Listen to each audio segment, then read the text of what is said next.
तो हमारा स्वाध्याय चल रहा है आत्म क्षेत्र का स्वयं में रहने का रहस्य, ब्रह्मश्री पितामह पत्री जी की बुक का। तो कल हमने भक्ति का क्या अर्थ है ये जाना। स्वाधिपत्य पाना ही भक्ति है। मुक्ति का मतलब क्या है? भक्ति ही मुक्ति है। स्वरूपानुसंधान ही मुक्ति है। जहां भक्ति नहीं है वहां मुक्ति भी नहीं है। जहाँ स्वरूपान अनुसंधान नहीं है वहां मुक्ति भी नहीं है। भक्ति ही मुक्ति है। संचित कर्म, प्रारब्ध कर्म, वर्तमान कर्म का मतलब क्या है? कर्म तीन प्रकार के होते हैं: संचित कर्म, प्रारब्ध कर्म और वर्तमान कर्म। संचित कर्म का मतलब है कई जन्मों के अपने शुभ अशुभ कर्मों का पूरा हिसाब किताब। उस हिसाब में से कुछ भाग को अनुभव करने के लिए, प्रत्यक्ष करने के लिए, शुभ हो या अशुभ हो, कुछ ना कुछ अनुभव करने के लिए, कुछ कर्मों को किसी भी हाल में इस शरीर के साथ लाने के लिए, इस शरीर के निर्माण में प्रतिष्ठित करते हैं। यह प्रारब्ध कर्म कहा जाता है। इसे हमें जरूर अनुभव करना चाहिए। अनुभव करने के लिए ही चुना गया है। हमें मतलब कर्मों का को ही अनुभव करने के लिए चुना गया है। प्रारब्ध कर्म संचित कर्म का एक भाग है।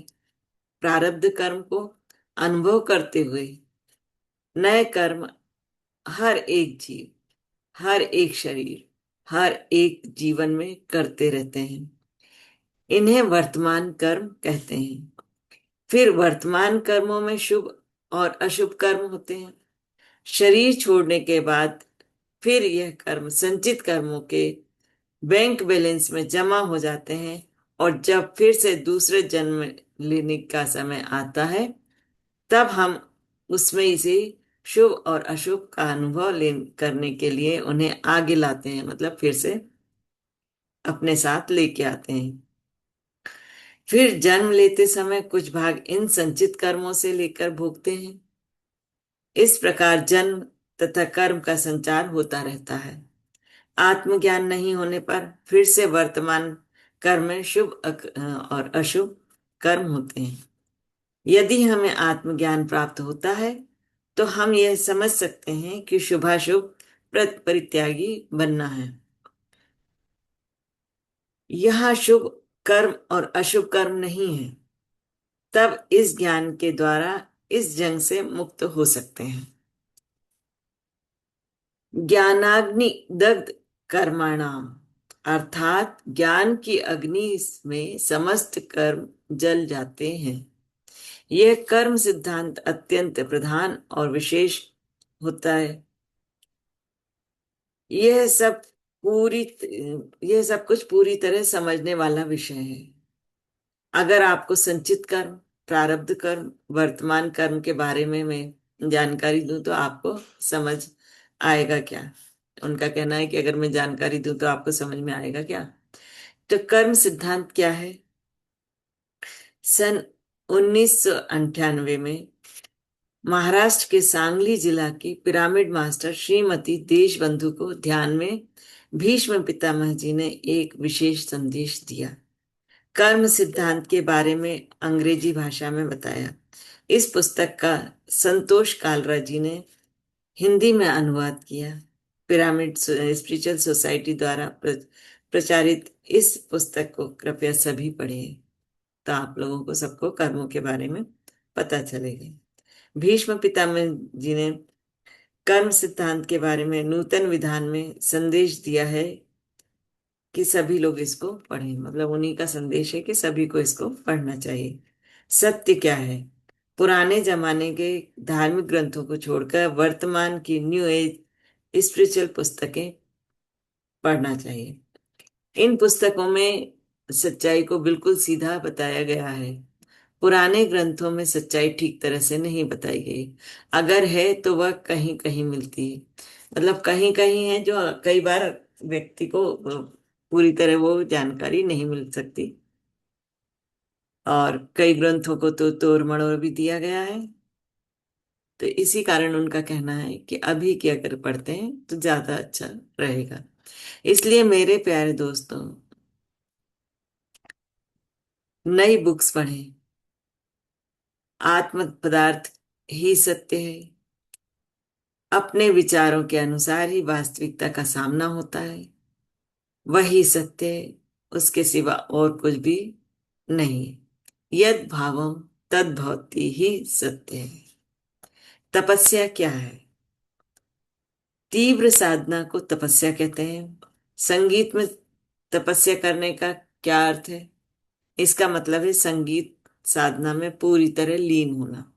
संगीतज्ञ होना मतलब उसने संगीत की तीव्र साधना की है। गावस्कर ने क्रिकेट में तीव्र साधना की, इसलिए गावस्कर एक बड़े क्रिकेटर बने। संगीत में तपस्या करने के बाद ही उस्ताद बिस्मिल्लाह खान महान संगीत विद्वान बने। उसी तरह ध्यान की तीव्र साधना करेंगे तो हम भी कृष्ण और बुद्ध की तरह बन सकते हैं। तीव्र साधना को ही तपस्या कहते हैं। ध्यान की तपस्या करनी चाहिए। आनंद क्या है? आनंद 5 प्रकार के होते हैं। हम इन पांचों के मिलन हैं। पहला है शरीर, दूसरा है मन, तीसरा है बुद्धि, चौथा है आत्मा और पांचवा है सर्वात्मा। अपनी पसंद अनुसार खाने से भौतिक या शारीरिक आनंद मिलता है। संगीत सुनने से या प्राकृतिक सुंदरता देखने से मानसिक आनंद मिलता है। सूरज का अस्तमय और उदय आदि कितना आनंद देते हैं। एक अच्छी पुस्तक पढ़ने से बुद्धि को आनंद मिलता है। ध्यान में होने पर विचार रहित स्थिति में हमें आत्मानंद मिलता है।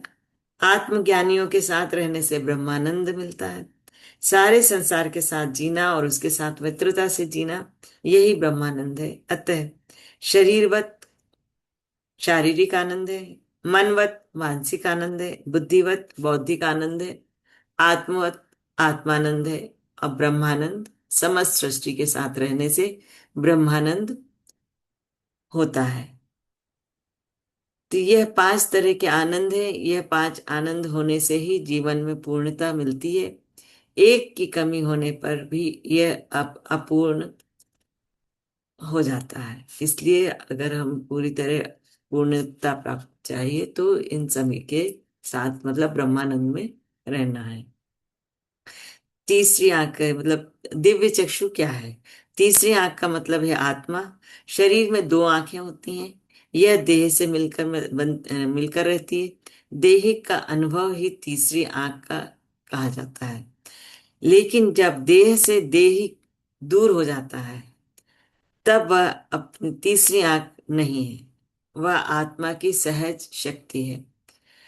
यह आत्मा की शक्ति भौतिक शरीर में जब प्रकट होती है तब हम कहते हैं तीसरी आंख खुल गई है या उत्तेजित हो गई है। तो यह आज का स्वाध्याय यहीं तक।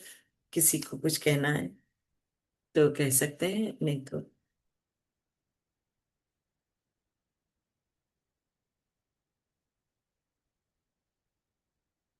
चलिए।